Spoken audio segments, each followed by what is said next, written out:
Hi, my name is Santosh, and I'm going to talk about evaluating the acoustic units for the task of topic discovery.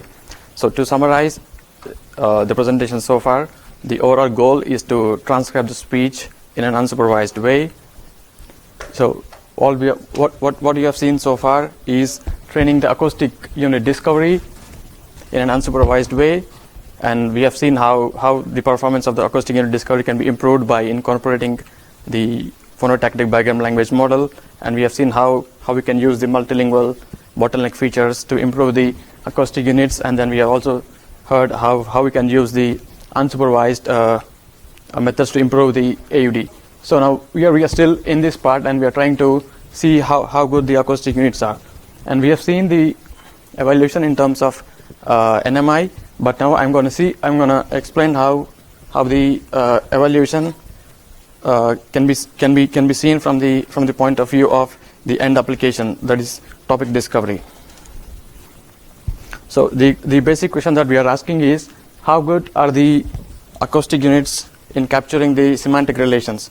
And the two tasks that we are interested is document clustering and then topic identification. And this is again one of the end application that we are interested is how can we do the topic discovery in a low resource scenarios. So when I talk about topic discovery in low resource scenarios, the problem is we don't have reliable word level ASR. What can we do?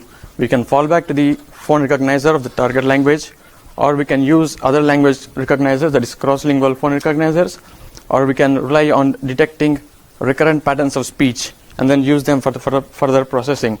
But then today I'm going to show some results and compare some of these techniques with the automatically discovered acoustic units for the task of document classification and clustering.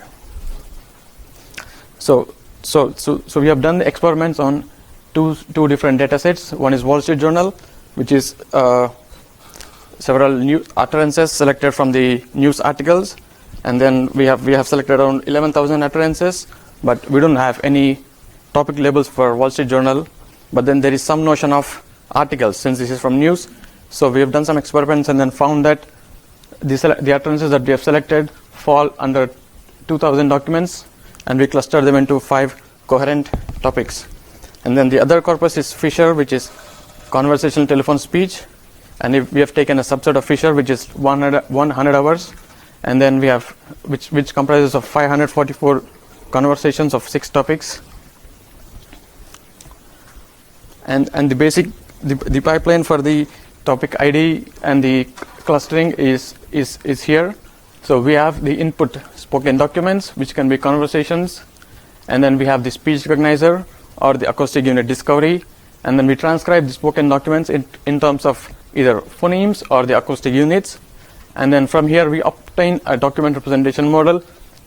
So usually this model, so we are currently using a very simple TF IDF based document representation model, but we can use probabilistic models or sparse models or neural network models to obtain much more efficient representation of document.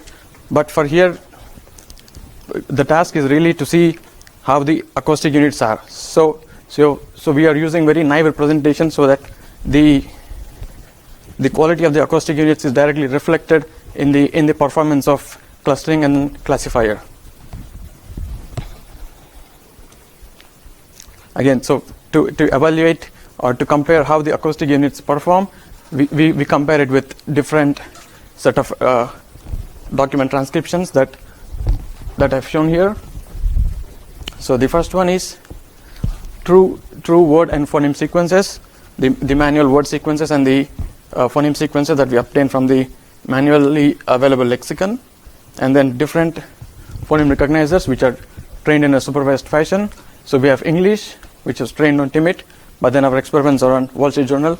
So this is different set. So just to see how the target language phone recognizer will perform on a different set of data. And then we have Hungarian, Russian, and Czech, different language phone recognizers. And then we have different acoustic unit discovery models with different input features that we have seen, MFCCs and different kinds of multilingual bottleneck features. Again, just to get some idea of what kind of topics we are dealing with. So these are some of the topics from Fisher. So we have something about greeting, computers, nephew journal, and some topic about infection, cold, could be about illness, and we have some topics from a Wall Street Journal, which are about transactions, corporate, investments.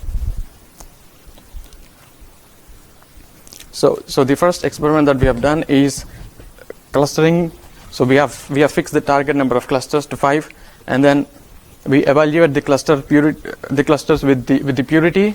So this is the green one is the oracle, that is the true phone sequences of English, and then compared against the true word sequences. So we get around 68% purity if we use the true phone sequences, and the red ones are the phoneme recognizers trained in a supervised fashion, and the blue ones are two different acoustic unit discovery models. So one with the simple MFCC features, the other is multilingual bottleneck features that we have seen that was explained by Leda earlier.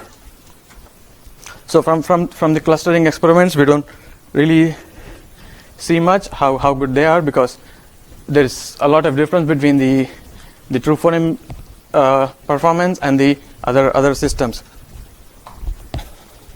But then when we look at the classification results, where we use is a classifier to train on the target clusters, which means the phonetic or the discriminative information is still present in the phone sequences or the acoustic unit sequences that can be captured by the classifier to correctly able to label the documents. So again, in green we have the oracle systems, in red we have the phoneme recognition systems, and in blue we have the acoustic unit discovery. And here I have two different bars and two different y-axis. So the left one is the topic ID classification accuracy, and you have to see the dark bars. On the right side I have the corresponding normalized mutual information that we have been seeing throughout the presentation, how good the acoustic units are when compared to the phone sequences and the Wall Street Journal corpus. So the green, again the red ones are the phoneme recognizers from other languages, and we also have the English trained on TIMIT, and we have two different acoustic unit discovery systems trained with MFCC. So the first one is the very basic acoustic unit discovery system, and the second one is the system trained with bigram phonotactic language model as explained by Luca. Now in order to understand how the relation between NMI and the classification accuracy, we have to see the mutual information and accuracy among each of the clusters, each of the colors.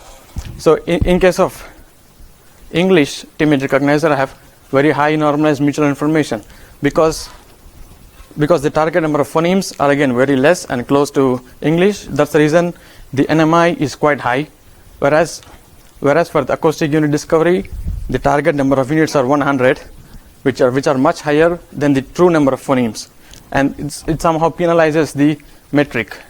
So the comparison of NMI among English and the acoustic unit discovery may not be fair, but you can compare the NMI among this cluster and NMI among this cluster.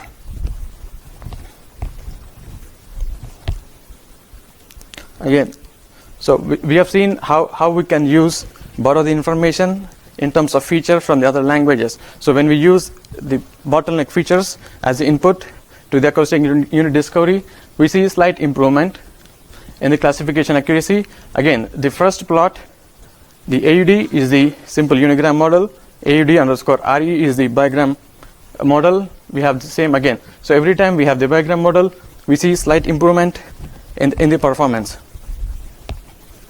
Again, now we have another set of bottleneck features, and we can really see that the classification accuracy of the best system that we have is actually better than using the English TIMIT phone recognizer, especially on the Wall Street Journal. And these are some of the results on a different data set, Fisher, which is the telephone conversation. So we have the English phoneme recognizer trained on around 500 hours of Fisher corpus, and then so we have around 98% classification accuracy. But then if we have other language phone recognizers. So the best we can get from other language is around 73, 74. But then if you use the acoustic unit discovery trained with bottleneck features, we get slightly better performance than using the other language phoneme recognizers. So again, so the message here is, if you do not have resources for a target language, it's better to borrow the resources from other language in terms of features or at the lower level than at the higher level. Again, the relation between NMI and topic ID or the end task accuracy actually correlates, but then we have to be careful on how we are comparing the NMI across different systems. And again, I have shown a very basic topic ID model here, but then the accuracy of the topic ID can always be improved with the discriminative models. So far we have seen the evaluation of acoustic unit discovery only in the first part, that is with different features and different ways of retraining. In the later section, we will see how we can use the information from the language model in an unsupervised way to improve the acoustic unit discovery, and then we have some more results later after the break.